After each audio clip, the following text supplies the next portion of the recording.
चटणी बनवून घेणार आहे। तर त्याच्यासाठी मी डेझिग्नेटेड कोकोनट घेतला आहे। तुम्हाला हवं असेल तर ओलं खोबरं पण घ्या चालतं।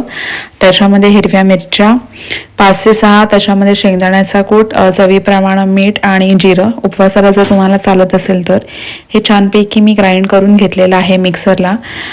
थोडंसं पाणी टाकलेलं आहे किंचित आणि ही बघा आपली चटणी तयार आहे। काही जण ह्याच्यावर तडकाही मारतात जिऱ्याचा, तुमच्यावर असतं। त्याच्यानंतर साईड बाय साईड मी बटाट्याची उपवासाची भाजी पण करून घेते। त्याच्यासाठी 2 चमचे मी तेल टाकलेलं आहे कढईमध्ये। कढई छान तापली की त्याच्यामध्ये जिरं टाकायचं 1 चमचा। जिरं पण जे उपवासाला खातात ते त्यांच्यासाठी नसेल खात तर नाही टाकलं तरी हरकत नाही आहे। त्याच्यानंतर मी मिरचीचा ठेचा बनवून घेतलेला, हा फक्त मिरची आहे जी मी ग्राइंड करून घेतली होती मिक्सरला, त्याच्यात अजून काही ॲड केलेलं नाही आहे। तुम्हाला हवं असेल तर मिरच्या तुम्ही कापून घेतल्या तरीही चालेल, पण अशी ठेचा करून टाकली ना मिरची